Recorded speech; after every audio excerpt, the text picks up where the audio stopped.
mismo niño lo trasladamos al British Museum y en concreto al programa, vamos a decirlo bien, Samsung Digital Discovery del British Museum. Este niño podría jugar en la galería egipcia buscando pistas sobre el libro de los muertos, podría coger un objeto de la historia universal y variarlo en Photoshop, compartirlo con sus compañeros, contarlo en podcast a sus compañeros, y cuando llega al cole resulta que puede hablar por videoconferencia con Shelly y otra gente de allí. Esta labor es posible gracias a la labor de Shelly en el British Museum como responsable del programa digital del British Museum y directora del programa familiar y escolar del Samsung Digital Discovery. Bueno, yo no os voy a contar el currículum de Shelly porque creo que lo tenéis ahí en la guía, pero sí me gustaría resaltar dos aspectos. El primero, que para conseguir esa íntima conjunción entre tecnología y pedagogía hay que saber mucho del contenido. Shelly es licenciada en Historia del Arte y máster en Comunicación de Patrimonio, y hay que saber mucho de tecnología, y ella es diseñadora web y programadora de software. En su charla, Shelly nos va a hablar sobre cómo estas tecnologías pueden ayudar a motivar a estos nativos digitales que tenemos en la escuela y de cómo la utilización de pedagogías activas nos ayudan a integrar la tecnología no como simple tecnología, sino como metodología. Shelly, ¿puedes empezar? Susana. Gracias. Bien, en primer lugar me gustaría darle las gracias a María y a su equipo por haber organizado este evento y por haberme invitado. Es pues muy emocionante estar aquí en Santiago de Compostela, donde nunca había estado antes. Y bien, dediqué bastante tiempo a pensar sobre los peregrinajes en épocas recientes, explicaré por qué, y por eso también es muy significativo estar aquí en Santiago esta semana.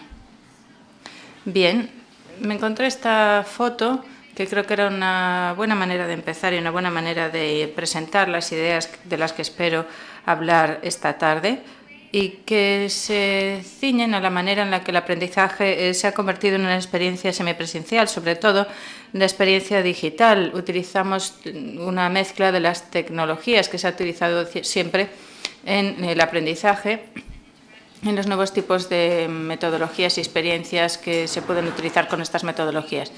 Para mí me parece esta foto una buena imagen de cómo se funden estas dos cuestiones. Ahí están tomando una foto física, es decir, ahí tenemos esta imagen que representa para mí esa experiencia de aprendizaje semipresencial.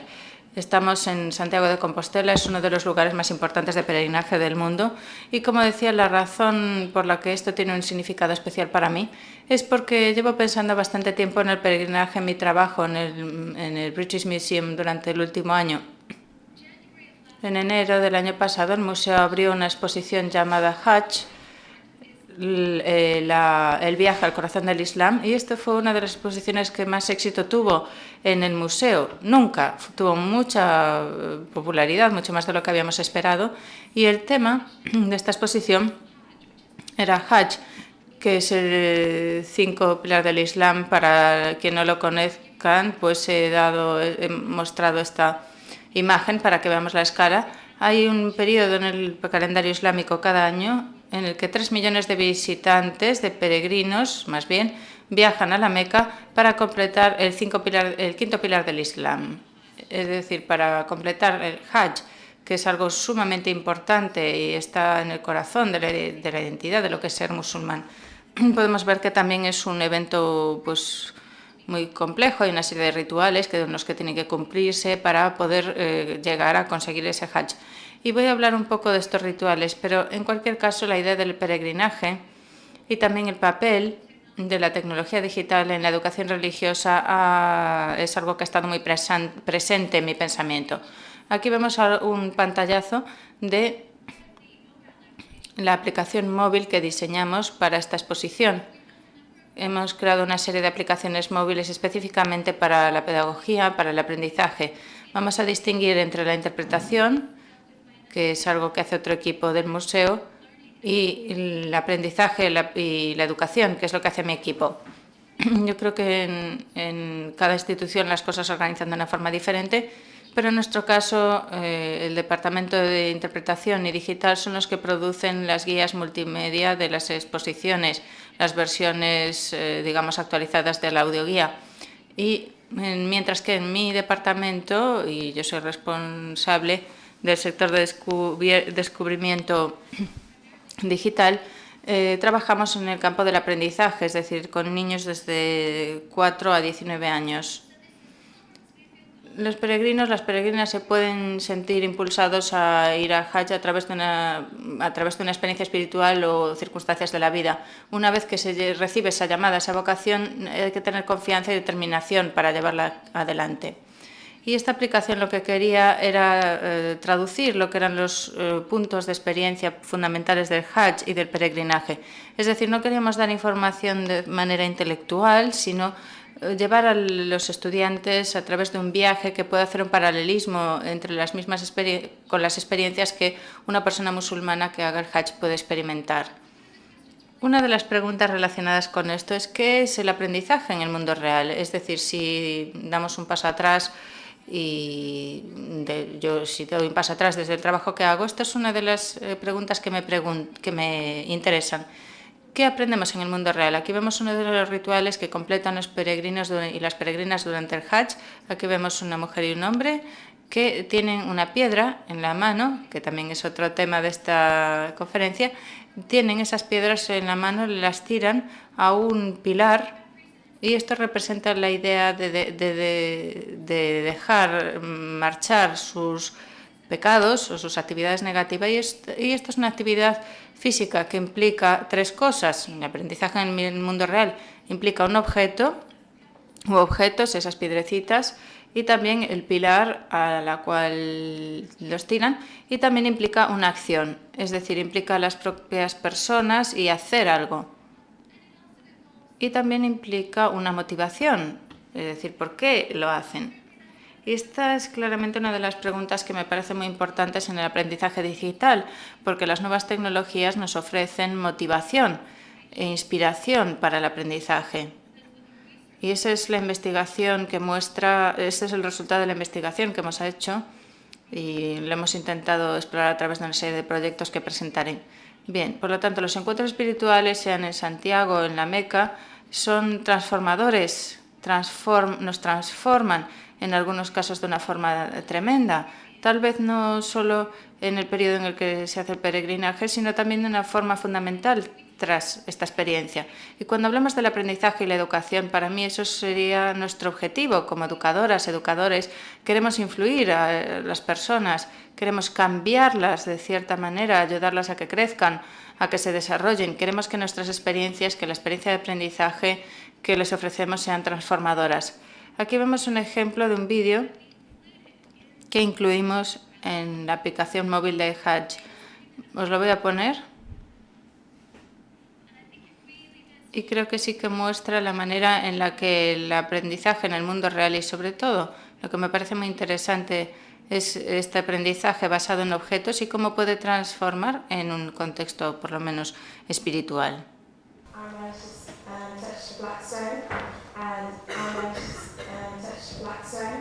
And I was, I think, the first person in my family to actually do that, and it was quite emotional. It's meant to cleanse all your sins, and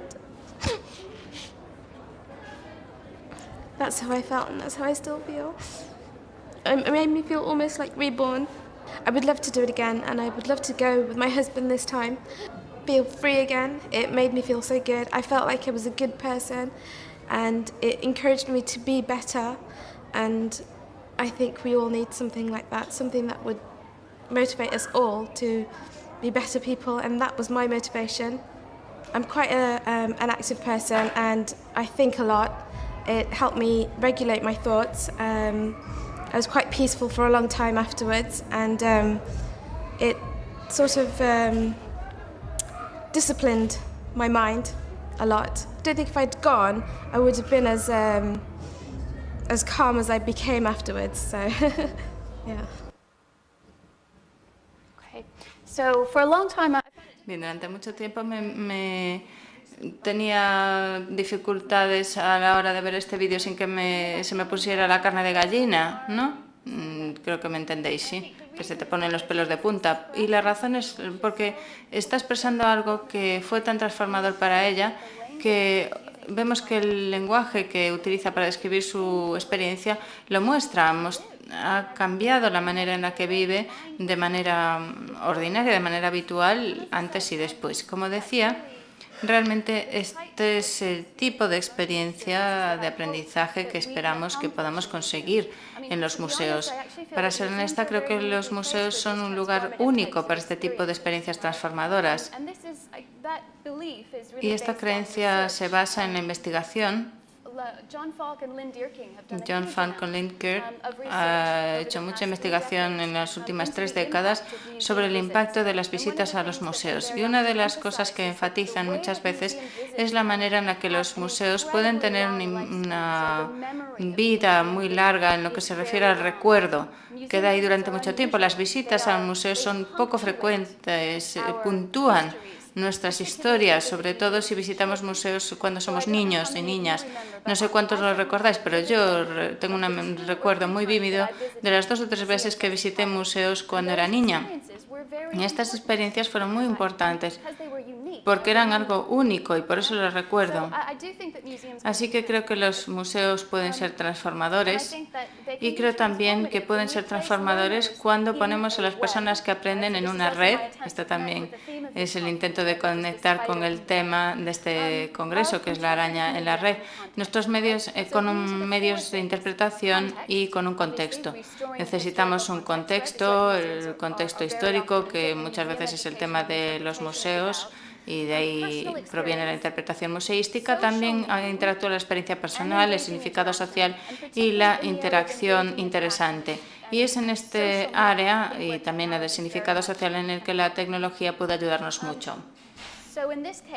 Pues bien, en este caso supongo que la analogía que quiero presentar es que quien aprende es la araña y los medios interpretativos y la experiencia que creemos como educadoras de museos somos la red sobre la que se posan.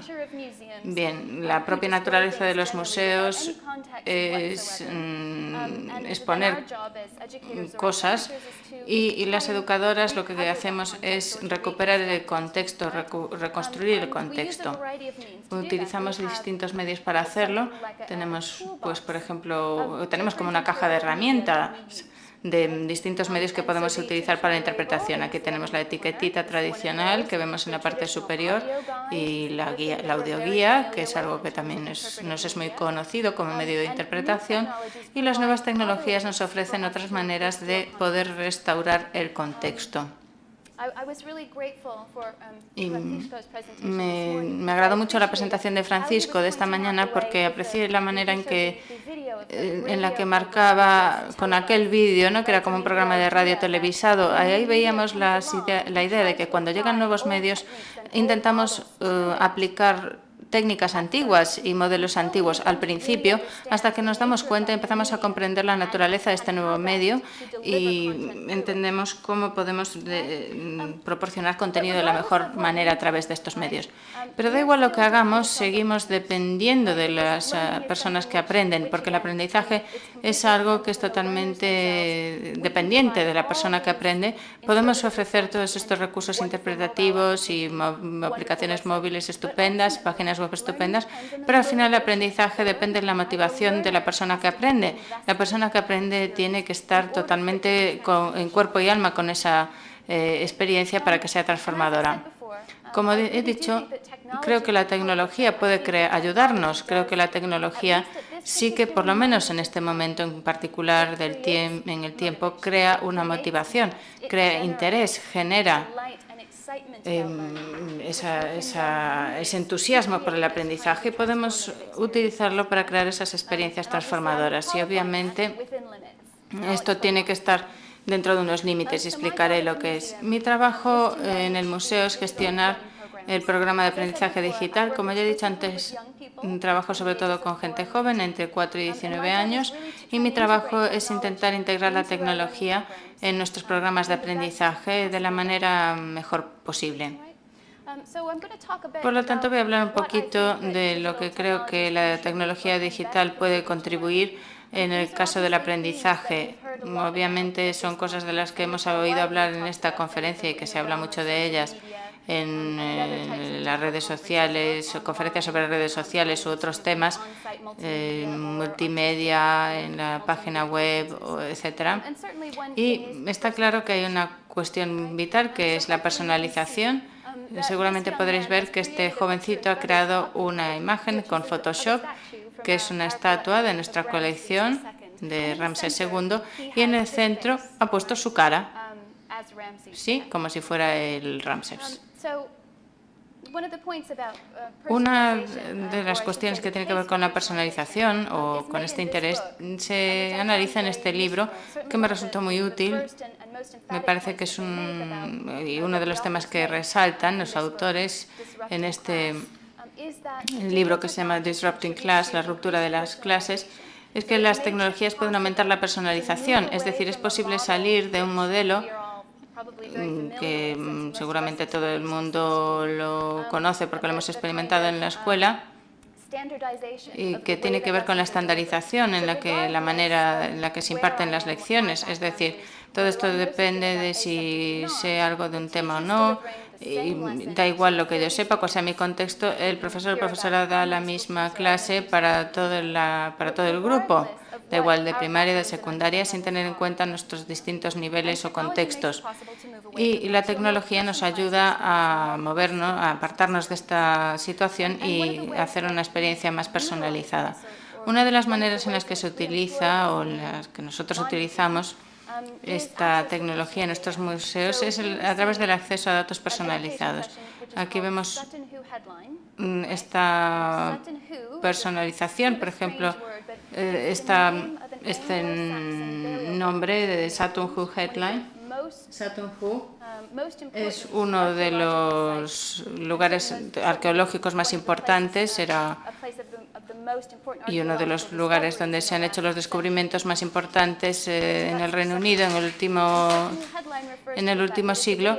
Y Saturn Who es un taller de producción de vídeo, tiene dos partes. En primer lugar, las niñas y niños están en las galerías con su dispositivo móvil. Tienen que hacer alguna investigación sobre un objeto, que nuevamente es algo personal. Eligen su objeto para hacer su investigación, recogen la investigación, recogen los datos que les estén disponibles y van al centro de investigación. Uno de los desafíos del aprendizaje digital y de la tecnología móvil es ser capaz de moverse entre los espacios de galería o exteriores. Si trabajamos en un lugar, en una excavación arqueológica, en un zoológico, en un jardín botánico, y los espacios digitales.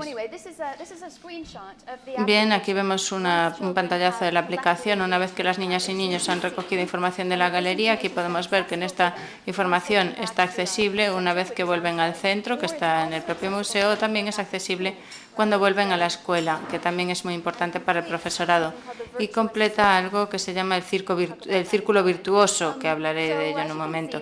Como podemos ver, los dispositivos móviles están aquí, no sé si lo veis, donde está el puntero.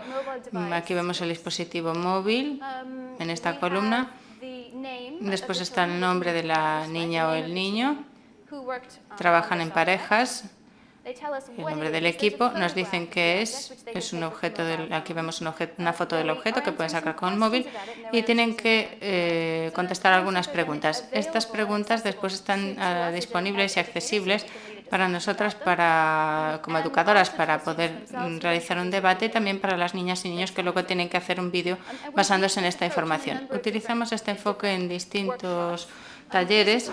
Aquí vemos un taller para alumnado de secundaria, son adolescentes entre 14 y 15 años, creo recordar, y aquí veis un dispositivo que tiene un dispositivo móvil y su hoja de trabajo. El dispositivo de móvil recopila información que está en la red y que está accesible para ellos para la segunda parte de la actividad, que en este caso también tenía que ver con la creación de un vídeo. Les pedimos que trabajen como un equipo, que busquen objetos y ver qué temas representan, y también que los clasifiquen estos objetos en una lista de temas. Esto también representa un poco de nuestro intento de introducir algunos aspectos de las redes 2.0 y otras redes sociales, y también el aspecto de que tienen que clasificarlos, igual que se hace pues una clasificación o puntuación de vídeos en YouTube. Esto no es un ejemplo de mi museo, es del Museo de Historia Natural de Londres, que tiene un ejemplo excelente de lo que yo llamaría personalización. Es algo que se llama la tarjeta Nature Plus, que se ve ahí en el fondo. En la parte superior hay un kiosco en el centro Darwin, que es una ala bastante nueva del Museo de Historia Natural, y está lleno de exposiciones interactivas. Una de ellas es ese kiosco que vemos ahí. El principio es que al ir pasando por la exposición puedes guardar información en esa tarjeta Nature Plus, y una vez que tenemos y si esa información, nuevamente es información que nos interesa a nosotros, está personalizada, cuando vamos a casa visitamos la página web de Nature Plus, ponemos el número que está en la parte trasera de la tarjeta y eso nos da acceso a información adicional sobre aquellos objetos que hemos marcado en nuestra visita. Como decía, normalmente se habla de esta experiencia como el círculo virtuoso. Antes de la visita, la propia visita y después de la visita. Es decir, la idea es que queremos crear este círculo positivo, este ciclo positivo, que quiere decir que si la gente tiene experiencias positivas en estos 3 puntos principales, seguramente pues si investigan un poquito, y después vienen al museo y se lo pasan bien, después tienen una manera también de hacer un seguimiento después. Y ahí se crea ese ciclo positivo que los anima a volver al museo y que establece un vínculo positivo y saludable con el museo, que después lleva, en el mejor de los casos, a ver al museo a largo plazo como un recurso para el aprendizaje de por vida. Yo creo que también otro aspecto de la personalización a través de la tecnología tiene importancia, tiene que ver con los estilos de aprendizaje. Sé que esto es un poco controvertido, el tema de los estilos de aprendizaje, pero a mí me parece muy interesante. No sé si conocéis este tema. Pues los estilos de aprendizaje quiere decir que como individuos tenemos también diferentes formas y estilos a la hora de aprender, y que también tenemos puntos fuertes y débiles a la hora de aprender con ciertos medios. Yo, por ejemplo, aprendo muy bien de forma visual y entiendo muy bien al ver un vídeo, mientras que otra persona tiene un aprendizaje más lingüístico o verbal y puede aprender mejor leyendo un libro o un artículo. Ese es el principio básico. El aprendizaje tradicional de museos favorece las palabras, eso no es algo fuera de lo común, porque nuestro sistema educativo favorece las palabras y palabras, y el sistema educativo tradicional se basa sobre todo en el aprendizaje verbal y lingüístico. Por lo tanto, nuestros sistemas muchas veces están, digamos, influenciados por este aprendizaje verbal, y esto perjudica a otras personas que tienen otros estilos de aprendizaje. Y ya tenemos 30 años de investigación, y a medida que los educadores van aprendiendo, también pueden adaptar sus lecciones para maximizar el aprendizaje entre su alumnado. Nuevamente aquí vemos el estudio de referencia de Having Gardner del año 83. Ya decía que lleva bastante tiempo en circulación, ha habido nuevas versiones y nuevas redefiniciones de esta idea básica, y se han presentado otros modelos para los distintos tipos de estilo de aprendizaje, estilo de aprendizaje, lo que él llama inteligencias múltiples. Como decíamos, tradicionalmente se favorece el aprendizaje lingüístico. Esta es la imagen que veíamos antes de una niña escribiendo en su cuaderno o respondiendo preguntas en su hoja de trabajo, es decir, implica leer y escribir, capacidades lingüísticas. Mientras que la tecnología tiene un papel muy interesante, sobre todo en el aprendizaje cinestético. Tiene que haber algo de investigación, aunque yo no la conozco, pero parece que es un tema que se ha quedado ahí un poco en segundo plano cuando hablamos del papel de la tecnología en el aprendizaje. Se habla mucho, se debate mucho sobre la alfabetización digital, que tiene que ver también con la parte lingüística, pero yo creo que el aprendizaje cinestético, cuando nos movemos, cuando nos alejamos de un modelo en el que todas las interacciones con los ordenadores y los dispositivos es a través del teclado y del ratón. Cuando nos alejamos de esto y cada vez nos alejamos más, pues resulta muy interesante ver que las tecnologías digitales tienen un papel muy importante para el aprendizaje cinestético y sobre todo para las personas que aprenden a través de esta vía y a través de la vía mecánica, es decir, a través de hacer cosas de forma física. Y esto nos lleva nuevamente a la imagen desde el principio, cuando la gente veíamos que tiraban piedras en el pilar de la Meca. Este ejemplo de aquí es una aplicación de realidad aumentada que aplicamos en nuestras galerías. Hay varias cosas aquí para poder tener un escaneado con éxito de esta marca y poder desplegar un objeto en 3 dimensiones. Este chaval tiene que poner el teléfono a la distancia adecuada del marcador. Tiene que mantenerlo quieto para que el objeto entre en la pantalla y mientras lo mantiene, con la otra mano tiene que desplegar la información con el dedo. Son 3 cosas al mismo tiempo. Y lo que yo he observado, sobre todo para niños de entre 5 a 7 años de edad, es que esta actividad ayuda mucho a su desarrollo de capacidades motrices, porque ese es el momento en el que están en su desarrollo. Son niños de 5 a 7 años que están desarrollando sus capacidades motrices y es un desafío hacer esas 3 cosas al mismo tiempo, en un principio. Pero con un poco de práctica ya le cogen el trancanillo y es una experiencia muy satisfactoria y pueden además mejorar sus capacidades motrices. Este es otro ejemplo también de la producción, del taller de producción del vídeo sobre el yacimiento arqueológico de Sutton Hoo. Aquí tenemos a unos chavales que están aprendiendo a utilizar cámaras de vídeo. Creo que una vez más, una de las cosas que me pareció más interesante de esto es que, sobre todo los chicos, que son más mecánicos y más kinestésicos en su aprendizaje, respondían bien a este tipo de actividades. Y una vez más, y es quizás una observación más anecdótica y me encantaría ver más investigación un poco más seria al respecto, como decía, la forma en la que trabajan con la cámara y aprenden su funcionamiento y el asumir este papel dentro de un equipo, de ser la persona responsable de la filmación de vídeo, de la tecnología, transforman la experiencia para estos chicos que a veces se desentienden normalmente porque no tienen una capacidad de aprendizaje verbal o lingüística y se sienten un poco desconectados de estas experiencias del museo, incluso en el aula. Y aquí se sienten responsables, tienen que aprender a utilizar la cámara y ya lo hacen bien porque ya lo hacen en casa y es además como aprenden. Y como decía, sobre todo la posición de ser responsables del resto del equipo para la formación del vídeo transforma su experiencia. Este es otro ejemplo de aprendizaje kinestético en un taller que efectuamos hace 1 año y medio, más o menos. Esto fue en colaboración con la Universidad de Goldsmiths. Una de las cosas que puede ser interesante, quizás para el debate después, es esta idea de la colaboración con universidades, que ya lo hemos comentado Javier y yo antes del almuerzo. Evidentemente, los museos, incluido el mío, tienen pocos recursos. Podrá parecer que yo trabajo para una institución internacional de gran renombre, pero no tenemos mucho dinero, aunque lo parezca.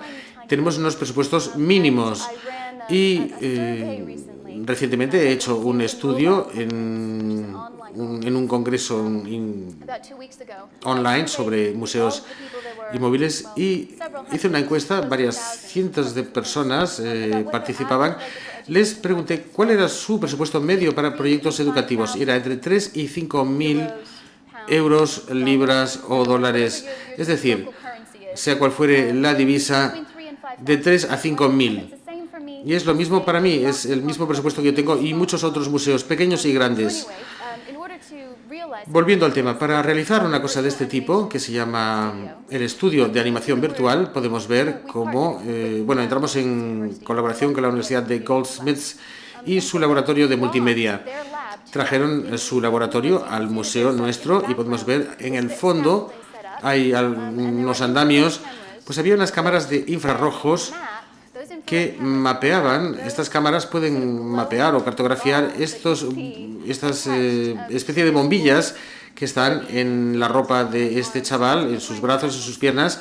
Él lleva un traje especial y entonces como vemos en películas como Avatar o otras películas donde hay efectos especiales, donde se anima la combinación, la animación con la filmación real.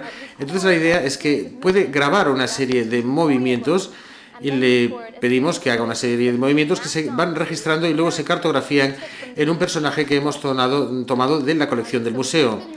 Hemos buscado en la colección del museo para buscar un personaje, una imagen que represente figuras de todo el mundo, y hemos hecho que los niños escogiesen una figura, así se personaliza la cosa, pueden escoger su personaje y diseñan una secuencia de movimientos para ese personaje que después tuvo este mapeado virtual.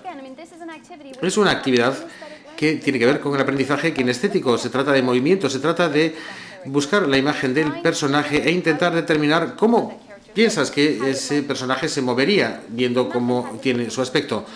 Y esto tiene implicaciones en el aprendizaje cultural para entender algo acerca de la cultura a la que representa ese personaje y qué tipos de materiales utilizaban y también cómo representaban a la figura humana.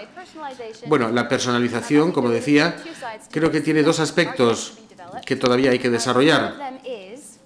Uno es la idea de la libre opción o la autodirección en el aprendizaje. ¿No sería estupendo si un dispositivo móvil nos pudiese dar la opción de qué es lo que quieres ver hoy? Y evidentemente no podemos dar opciones ilimitadas, pero dentro de ciertos límites, dentro de lo razonable, quizás un conjunto de 6 a 7 opciones a partir de las cuales se podría optar la exploración del interés personal.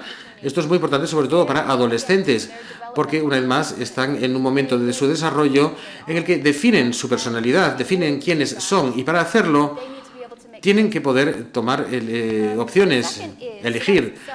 Y el segundo aspecto es la recomendación. Esto es como uno de los pilares claves de la tecnología Web 2.0, es decir, la recomendación. Es lo que han mencionado otras personas hoy. Amazon lo lleva haciendo muchos años con éxito. Si te ha gustado este libro, a lo mejor te va a gustar este otro. De una forma parecida sería estupendo si, basándose en las preferencias, ya sean de perfiles de redes sociales o de los dispositivos de los propios usuarios o de un conjunto de respuestas que puedan dar a un cuestionario que les damos a la entrada, pues le podríamos recomendar qué es lo que les va a gustar. Así que la personalización ya la hemos comentado. La participación ahora. Esta es otra diapositiva, otra fotografía de peregrinos del Hajj en Meca. Es una experiencia de muchísima participación y creo que es interesante el comentarlo. Por una parte, la participación significa que estamos con todo el mundo, con todos los demás, que estamos haciendo algo que es muy social. Pero por otra parte, sigue habiendo el aspecto individual. Siempre queda la presencia del aprendizaje individual y no debemos perder ninguno de los dos aspectos. Se ha hablado mucho de participación, mucho más de lo que yo podría comentar, y seguramente mañana se hablará más también, pero yo simplemente quería traer un par de ejemplos. Parece una locura que cosas de hace 5 años ya sean históricas, pero son ejemplos históricos, al fin y al cabo, del buen trabajo que se ha hecho de participación. Los primeros son en línea. Esto es el blog del Museo de Brooklyn sobre el final de su esquema de membresía del Museo de Brooklyn. Ha estado muy avanzado el Museo de Brooklyn con respecto a la implicación de participación por parte de sus visitantes. Algunas son interacciones de aprendizaje y otras son no superficiales, pero, por así decirlo, simplemente para disfrutar y para esa sensación de estar unidos a la comunidad. Y han hecho una labor increíble en los últimos años utilizando las redes sociales y distintas tecnologías en su galería y también fuera para fomentar la participación y para atraer a la comunidad. Esto, evidentemente, es un momento en el que uno de los proyectos que hicieron tuvo mucho éxito y fue el momento de acabarlo. Se llamaba Los miembros de los primeros fans. Fue una especie de red social, o el primer tipo de red social que yo conozca que ha hecho un museo, y se hacía con Twitter. Tuvo mucho éxito, pero llegó un momento en el que decidieron que tenían que ir a otra cosa. Este otro museo, el Museo Powerhouse, antes estaba Sebastian Chang, que ahora no está, que está en otro museo de Nueva York, pero cuando estaba en el Powerhouse hizo una serie de programas digitales en sus años en Sydney, Australia, que tenían que ver también con participación, es decir, cómo vamos a implicar a los visitantes y pedirles el tipo de contenido, el input que pensamos que es necesario, que falta en la organización y que podría ser beneficioso. Este es un ejemplo de su búsqueda de colecciones. Ahí están buscando y coleccionando etiquetas, tags, y hay una forma abierta de buscar en la colección, basándose en estas etiquetas que han presentado los visitantes. Mark Sands ha hablado de esto ayer, la historia del proyecto mundial en el Museo Británico. El proyecto de la historia del mundo, perdón, en el Museo Británico. Esta página es una que me gustaría centrar su atención porque es un ejemplo de un objeto que fue aportado por un miembro del público. Creo que uno de los primeros proyectos que intentó este tipo de cosas, este tipo de participación en procesos de aprendizaje, se llamaba Cada objeto cuenta una historia, y fue del Museo de Victoria Albert y fue hecho por el señor Durman hace muchos años ya. Y aunque aquel proyecto tuvo mucho éxito, a mí me parece que fue novedoso en cuanto a que fue antes de que empezásemos realmente a entender qué potencialidad había a la hora de pedirle a los visitantes que nos diesen sus contenidos, es decir, estos contenidos aportados por el visitante, por el usuario. Y este es un ejemplo que me parece muy interesante porque hay ciertos momentos en los que esto realmente tiene mucho éxito. Creo que en la historia del mundo, construyendo sobre las experiencias de muchos otros proyectos, pues se ha conseguido tener éxito. Este es un objeto aportado por alguien de la comunidad que ha escrito una descripción aquí al fondo. Mis padres son de la región Yoruba, en Nigeria, y de acuerdo con la tradición oral, mi apellido originalmente era Isfahola, que significa que nosotros como familia éramos unos adivinadores, gente que podía predecir el futuro. Parece ser que la fascinación por la espiritualidad también se ha transmitido de generación en generación. A mí me parece fascinante, me parece interesante oírlo y tener por lo menos este pequeño vistazo a la cultura de los Yoruba, que nosotros como museo podemos aportar a partir de la aportación que nos hace la comunidad, la diáspora, y no seríamos capaces de dar esta información. Y quien lea esto, evidentemente, aprende lo que está sucediendo a muchos niveles. Uno de ellos siendo que es una aportación de un usuario, por una parte, y también esta idea de capacitación, es decir, un objeto como este lo puede aportar un miembro de la comunidad. Y luego está el aprendizaje cuando una persona como yo descubre esto y lo lee. Un ejemplo reciente, este es un proyecto todavía en curso, es el Museo Imperial de la Guerra en Londres.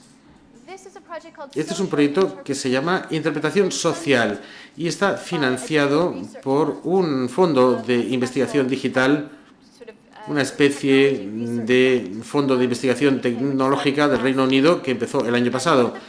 Y uno de los proyectos iniciales que financiaron es el de la interpretación social. La idea es muy parecida a lo que hemos visto hace un rato. Están pidiendo comentarios, presentan objetos en galerías, en kioscos, y le piden a los visitantes que aporten información y comentarios. Y analizan esta información para intentar entender cuál es la naturaleza del material que aportan los visitantes. ¿Los comentarios tienen significado? ¿Estos comentarios pueden aportar algo a la institución? Es un proyecto interesante, desde luego, y creo que este trabajo es importante. Pero me siento que como es más de la institución y no tanto de quien aprende. Y es a lo que quiero volver ahora, que es, desde mi punto de vista, yo estoy interesada en quién aprende. Me interesan estas experiencias de transformación. Creo que es estupendo que nos centremos en las instituciones y cómo cambiarlas. Pero, al fin y al cabo, es una cuestión más amplia. Y no tenemos tanto control en las instituciones. No tengo control sobre la naturaleza hegemónica de los museos, pero sí puedo tener control sobre las personas ante las que yo me presento cuando estoy facilitando información. Y esto es algo que sí puedo controlar. Y ahí es donde creo que la construcción, la construcción conjunta del significado es algo importante. Es ir más allá de un comentario en la web, que puede ser muy valioso y muy importante, con participación en redes sociales y contenido usuario. Todo esto es muy importante, pero lo más importante para mí es qué aspecto tiene sobre el terreno y cuál es la perspectiva de quien aprende con ello. Así que esta construcción compartida es la palabra que hay que resaltar. A efectos de participación, porque es de lo que estamos hablando, de participación. Así que tomamos la participación y la llevamos hasta donde llegue, realmente, a efectos de construir conocimiento y de construir significados, y utilizando las tecnologías digitales para hacerlo. Este es un ejemplo de un taller para familias, es un taller de animación. Podemos ver que todo el mundo está implicado haciendo algo que es, una vez más, uno de los elementos cruciales que nos da la tecnología. Es la forma de hacer que una experiencia pasiva se convierta en una experiencia activa. Este es un gráfico muy interesante que ha sido compartido por uno de mis antiguos alumnos de la Universidad de Lugano, una alumna. En su tesis, que acaba de leer hace poco, ha adaptado este gráfico que hace referencia a Froberg de 2009. Si os interesa, os puedo dar la referencia. Podéis ver en este gráfico, a la izquierda, tenemos el aprendizaje pasivo, que se centra sobre todo en las tecnologías móviles y la forma en la que pueden funcionar en un contexto de aprendizaje. Tenemos a la izquierda el aprendizaje pasivo, que se limita a la entrega de contenidos. Antes, cuando decía que quiero distinguir entre utilizar las tecnologías para aprender y utilizar las tecnologías para interpretar, es una vez más una especie de distinción artificial, pero es una distinción que es real para mí, por lo menos en mi institución. La guía tradicional de audio o multimedia, yo creo que cae en esa categoría de entrega de contenidos o suministro de contenidos, ¿o no? Es normalmente una información textual, puede contener imágenes, y todo eso se entrega de una forma unívoca, es decir, en un solo sentido, en un solo canal, como si esto es la información que el museo comparte contigo, visitante.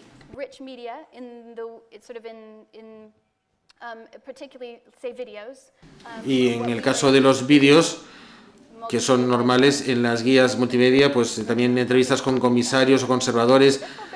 Bien, muy interesante, pero cae dentro de esa categoría de suministro de contenidos y está en el extremo del aprendizaje pasivo. Si nos vamos desplazando hacia la derecha,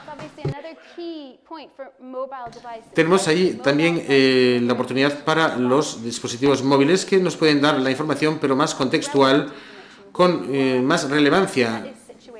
Y esto sería el aprendizaje ubicado o situado. Y luego tenemos la construcción de contenidos, que también está a la derecha de todo. Y hay opciones intermedias, es decir, un escalamiento gradual del aprendizaje pasivo, que es la entrega de contenidos, hasta la construcción de contenidos, que es activa. Tenemos interacción para motivación y control, reflexión conducida y recogida de reflexiones. Si recordáis, cuando hablábamos de la personalización, pues más o menos es lo mismo. Los niños están en la galería con su dispositivo móvil, recogen información acerca de un objeto, luego reflexionan sobre esos datos que se les han entregado. Si yo tuviese que categorizarlo en este gráfico, diría que estaría más sobre una recogida de datos más reflexionada y se acerca más a un aprendizaje activo y ubicado que a un aprendizaje pasivo. Y creo que a efectos de experiencias de transformación tenemos que diseñar cosas que caigan bajo estas categorías de aprendizaje activo y situado. Este es otro ejemplo de un taller que hemos hecho que se llama Magia Multimedia. Es para escuelas. Tenemos programas para escuelas y para familias, y puedo hablar más si queréis durante el debate. Bueno, me acabo de dar cuenta de que se me acaba el tiempo, así que voy a retomar el uso de cámaras. Yo considero que las cámaras son un dispositivo móvil y sé que uno de los temas de este congreso ha sido la crisis económica que afecta a España y a todo el mundo. Y si queremos empezar un programa de aprendizaje digital con pequeño presupuesto, las cámaras son un buen punto de partida. Las cámaras son dispositivos multifuncionales, pueden utilizarse de muchas maneras y son bastante baratas hoy en día. Estas cámaras pueden costar unos 50 euros, que no es tanto dinero. Tenemos 25 cámaras en conjunto, así que no es una gran inversión para empezar. Las utilizamos para una variedad de actividades de aprendizaje activo y también para construir contenido, para crear contenido, para construir significado. Estos niños están utilizando la cámara para tomar fotos, para hacer vídeos, pequeñas entrevistas en vídeo y también para grabaciones de audio, que es algo que a veces se descuida. Y este es el tipo de cosas que luego utilizan, para las que utilizan estos medios. Crean algo que llaman un blog. Esto también para ahorrar dinero, porque estas herramientas son estupendas. Y hay muchas herramientas en línea que son baratas o gratuitas, que son una especie de software de redes sociales. Este es el Glogster, quizás una de las herramientas más populares en Estados Unidos para profesores. Y esto es lo que utilizamos para la magia multimedia. Tenemos muchos medios aquí. Fotos, evidentemente, que han tomado, fotos de la biblioteca, imágenes de las estatuas que han visto en las galerías y luego hay un pequeño vídeo. Bueno, voy a seguir adelante por si me acaba el tiempo. Esta es otra actividad con niños en las galerías recogiendo información. Esto es del Sutton Hoo. Y esto es lo que pasa después. Ese momento de reflexión, la recogida de datos reflexiva, recogen los datos, utilizan la información para hacer una especie de noticiario y luego lo filman y le da también el componente de aprendizaje kinestético. Lo que voy a hacer ahora es enseñar uno de los vídeos hecho por los niños en esas sesiones. Un momento.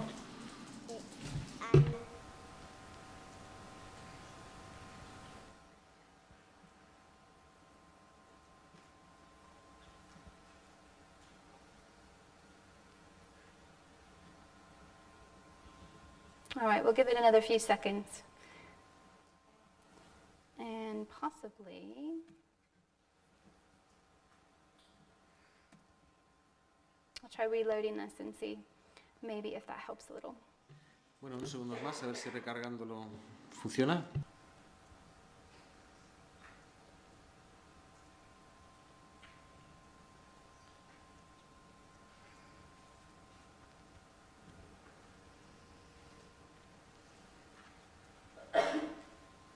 Nope. Okay. Doesn't look like it's cooperating, I'm afraid. Parece que no quiere cooperar. Avanzaré entonces. If you're interested, I'm happy to send you the link. Si os interesa, os puedo enviar los enlaces para estos vídeos. Tenemos cientos de ellos. Uno de los desafíos del aprendizaje digital, sobre todo con este abordaje de creación activa de contenido, es que significa que se funciona casi como una agencia mediática. Hay tanto material que después hay que procesar posteriormente y es otro de los desafíos a los que nos presentamos. Esta es otra actividad que tenemos en colaboración con mi colega Emma, que podéis ver ahí en la fotografía, la que lleva el collar. Ella tiene un proyecto que es el de los objetos hablantes, que digamos que combina varios elementos de los que he hablado. La idea es que un grupo de adolescentes, sobre todo de Londres, que no han tenido conexión o quizás interés al museo, se les invita al museo para que dialoguen con un conservador o conservadora. Empieza así, es una implicación de 4 o 5 días a lo largo de una semana y dedican su tiempo intensivamente en el museo. Empieza con que el museo les habla de un objeto, el comisario o comisaria o conservador les habla de un objeto único, es la investigación sobre un único objeto. Esto es en el primer día. Después, hoy en las explicaciones hacen una pequeña investigación acerca del objeto. Aquí se hacía investigación sobre el propio museo y luego tienen la oportunidad de digerirlo y tras una serie de actividades retroactivas, como por ejemplo este muro, que es una especie de pedazo de papel donde pueden apuntar lo que les dé la gana, qué es lo que les haga pensar ese objeto. Esta actividad después culmina en la colaboración con un artista. Puede ser un artista no digital, aunque hay proyectos en los que ha habido muchos artistas de los nuevos medios. En este caso, trabajamos con una empresa que hace realidad aumentada y así los alumnos crearon su propio contenido y han hecho su propia realidad aumentada por el museo. La idea es que los llevamos por un proceso de que primero oyen del museo, luego digieren la información y hacen su propio significado y luego sale al otro extremo con ese sentido de propiedad sobre el objeto. Y la oportunidad, aquí estas chicas están probando sus rutas, de poder compartir esta información una vez más con el museo. Y en el último día, uno de los elementos clave del abordaje es cuando el personal del museo está invitado a una sesión de debate en la que los participantes comparten sus experiencias acerca del objeto. Y esto nos da la oportunidad para que se hagan los cambios institucionales necesarios. Es decir, es una forma de aunar dos de los elementos de los que hablábamos. Uno es un grado de personalización y de aprendizaje activo por parte de los participantes, es decir, cómo se aprende desde su perspectiva, y también esta capacitación, este empoderamiento, pero también desde el punto de vista del museo. El museo tiene la oportunidad, a partir de ahora, de oír qué dicen los visitantes. Si el museo escucha o no, eso ya es otra historia, otro cuento. Voy a intentar nuevamente lo del vídeo, a ver si funciona. I think I've got a link to this in here. Creo que tengo un enlace, así que voy a intentar ver si funciona. Y si no, pues nada.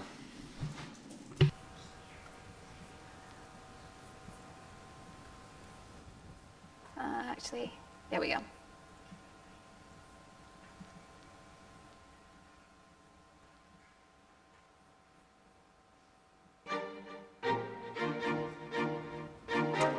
Any chance we can have the lights down a little bit? Hi, I'm Jesper. I'm a student at Westminster Kingsway College. In December 2010, I went with my classmates to the British Museum.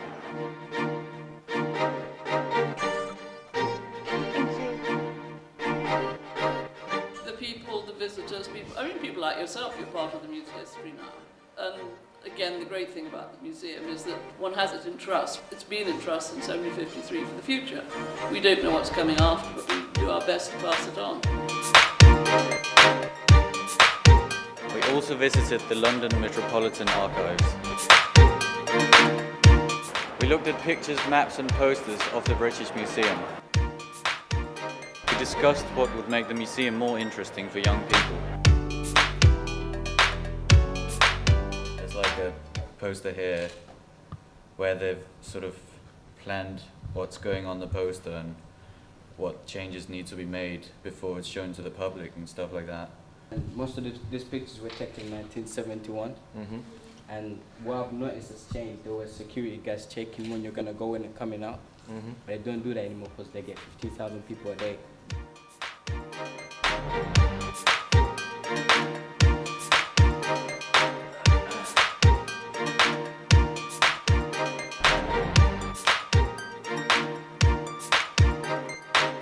We used the shoutout wall to find anything we felt that could inspire us, such as an opinion or something we feel like doing in the museum.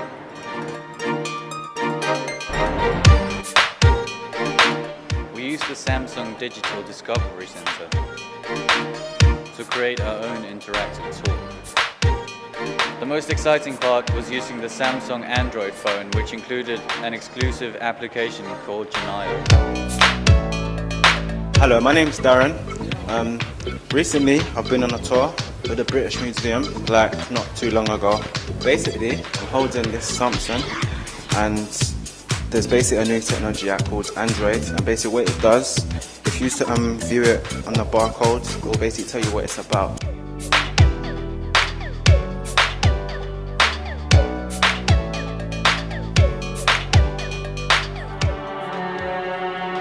Hello, we are the Apollo Tour, and we're going to give you a little insight plan on how to make the British Museum better for teenagers and young kids. First, Okay, so I'm going to stop it there, just in the interest of Lo time. vamos a dejar ahí porque si no consume mucho tiempo. Y esto os da una idea más o menos de la forma en la que funciona este proyecto del objeto hablante. Si queréis saber más, creo que es un modelo muy exitoso y muy interesante. Y es uno de los pocos proyectos en el tiempo que llevo en el museo que veo que ha tenido éxito a la hora de integrar la perspectiva de los visitantes, en este caso de los más jóvenes, y que el museo lo adopte de una forma significativa. Es uno de los principales desafíos. Hay un desafío a la hora de solicitar este contenido por parte de los visitantes, pero luego ver si esto realmente influye en la organización del museo. Bueno, simplemente decir que todo esto cambia dramáticamente el papel del educador, de la educadora. Creo que como mínimo en el departamento donde yo trabajo ya no se llama de educación, se llamaba así, luego se llamaba aprendizaje e información, que también vuelve a hablar de lo de la entrega o el suministro de contenido de una forma pasiva, y ahora se llama aprendizaje y audiencias o públicos.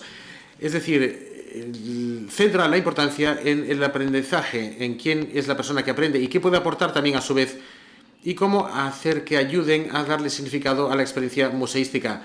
Trabajando con la tecnología, desde luego, cambia la naturaleza de lo que hacemos como educadores y nos convierte en facilitadores o animadores. Es decir, ya no hacemos guías en el sentido tradicional de ponernos delante de una obra de arte con un grupo de alumnos, sino que se trata de facilitar su uso de las tecnologías para que ellos le extraigan el significado con una significación personalizada.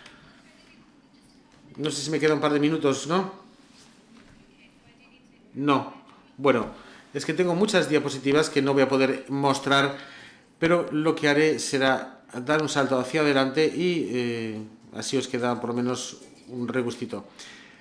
La interactividad es muy importante, sobre todo porque hemos evaluado la aplicación móvil de la peregrinación al Hajj, y lo que nos decían los alumnos que les gustaban las actividades porque eran divertidas e interactivas, ¿vale? Pero esto no nos ayuda mucho desde un punto de vista de investigación. Tenemos que saber más acerca de qué piensan en qué es lo interactivo. Y en estas líneas, por lo menos, tener una pista.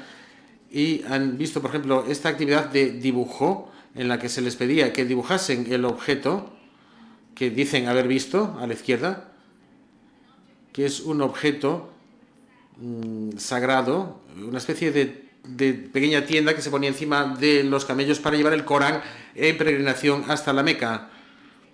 Bueno, pues han hecho una actividad en la que tenían que dibujarlo sobre la pantalla. A la izquierda podemos ver cómo lo dibujan sobre la pantalla.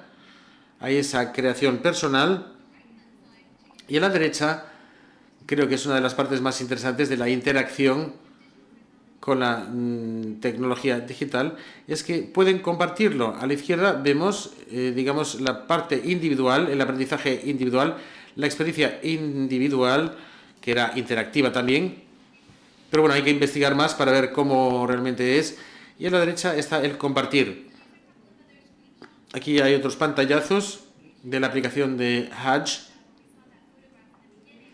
Si recordamos la fotografía del principio, del apedrear el pilar para librarse del pecado, pues esto lo hemos trasladado a un contexto virtual móvil. A la izquierda se escoge cuál de esas calidades negativas se quieren eliminar. En el centro se utiliza la pantalla táctil del móvil para lanzar las piedras. Si cada piedra representa una de esas cosas que han escogido librarse de ella, y una vez que lo han hecho 7 veces han completado el ritual. Las interacciones multipantalla también es otro desarrollo muy interesante, sobre todo la relación entre los dispositivos móviles y una pantalla táctil. Este es un ejemplo. Hay también un ejemplo muy interesante y muy nuevo del Museo de Cleveland de Arte, que todavía no ha abierto, va a abrir este diciembre, y se llama Gallery One, Galería 1. Es un espacio de aprendizaje con tecnología que van a abrir en diciembre, y espero conocer más de esto en el Congreso de la Red de Museos que se va a celebrar pronto. Pero la idea es que tenemos estos dispositivos móviles, esos iPads, que son, digamos, unas guías personales que se pueden recoger y llevar por toda la exposición. Y luego hay una pared con muchos paneles, con micropaneles, y en el que podemos buscar distintos temas y asuntos de la exposición. Los podemos arrastrar hasta el iPad para personalizarlos. Será interesante ver cómo funciona en la realidad. En cuanto a la realidad aumentada, en todos los tipos, ya sea por marcadores o por localizaciones o por pantallas, nos ofrece oportunidades de interacción. Y también me interesa mucho los aspectos físicos de todo ello. Y el gesto. Este es uno de las áreas más interesantes para la labor futura, que es el Kinect Hacks. No sé si conocéis esto, pero si tenéis el Kinect, que nos conecta a la Xbox, pero también hay otras formas en las que se puede explorar el movimiento físico del cuerpo para mejorar el aprendizaje kinestético. Hay muchos ejemplos de cosas como juegos. Stage Trumps, no sé, Mark, no sé si lo mencionaste ayer, no lo recuerdo, pero uno de los mejores ejemplos y primeros ejemplos del uso de un juego para proporcionar una forma alternativa de ver la colección y aprender sobre ella. Bueno, una de las cosas que creo que han contribuido los juegos y pueden contribuir para nuestro entendimiento del aprendizaje es que los juegos y sobre todo la investigación sobre los juegos, la teoría sobre los juegos, tiene mucho que aportar en cuanto a cuál es el nivel adecuado de desafío. Y esto es importantísimo si estamos diseñando experiencias de aprendizaje personalizadas, porque tiene que tener el nivel adecuado de desafío. Y espero que algunos de vosotros y vosotras ya conozcáis lo que se ha hecho con el Flow, que tiene mucho que ver con esto. O sea que como una persona que aprende, si tiene algo que no es demasiado difícil, pero no demasiado fácil, es decir, tiene que estar en ese punto, no demasiado fácil ni demasiado difícil, tiene que estar intermedio, tiene que haber un desafío para motivarse como aprendizaje. Este es un ejemplo de Gallery One, donde se ponen caras, se hacen gestos. Esto se hace también con el iPad. Ponemos gestos y buscamos un objeto en la colección que pueda corresponder con esta expresión facial. No hace falta mucho dinero para hacer este tipo de cosas. Aquí tenemos una imagen de una de las rutas de fotografía. Funciona de la otra forma también. Se puede enviar a los niños con imágenes de objetos y pedirles que pongan ellos el gesto, que pongan las caras. Bueno, voy a tener que saltarme estas todas y estas también. Los dinosaurios vivientes. Para concluir, voy a hablar un poco de lo que yo creo son algunos de los problemas que puede traer la tecnología y qué soluciones pueden tener. Una cosa que estamos viendo en la investigación es que las tecnologías, sobre todo las móviles, y en las galerías hay mucha motivación y mucho entusiasmo para el aprendizaje, pero también hacen que los niños se emocionen quizás un poquito demasiado y se distraigan de más. La solución es lo que tenemos en esta estructura de dos partes, es decir, en la recogida de datos reflexiva. A la izquierda vemos la recogida de la información y a la derecha utilizando la información para hacer algo que es de una naturaleza distinta, un poco más reflexivo. En segundo lugar, todo esto viene de nuestra investigación reciente en los últimos años. El trabajo en grupos con la tecnología es otro tema muy interesante. ¿Cuántos dispositivos, cómo funcionan los niños en grupos y qué problemas pueden surgir? Desde luego que dos cosas que hemos visto es que los grupos de amigos funcionan mejor que los grupos por capacidad o por habilidad. Y en la derecha, sobre todo para adolescentes a partir de los 11 años, tienen que tener su propio dispositivo cada uno y no trabajan bien en grupos. Incluso si tienen sus dispositivos, no había problema para la interacción social porque compartían los auriculares. En algunos casos, las propias aplicaciones sobre el dispositivo móvil pueden ser complicadas y la solución es que haya una exploración libre. Puede también sobrecarga de información. He pensado mucho en las responsabilidades que tenemos al integrar la tecnología en el aprendizaje en cuanto a cómo ayudar a los niños a que sean responsables en su uso de la tecnología. Estamos enseñándoles habilidades de información y tecnologías de la comunicación, pero también de cultura. Y creo que hay que estudiar también el aburrimiento, que así lo abordamos de una forma distinta. Hay un TED Talk de una antropóloga llamada Genevieve Bell y os recomiendo que lo veáis. Voy a saltar esto también y llegar al final.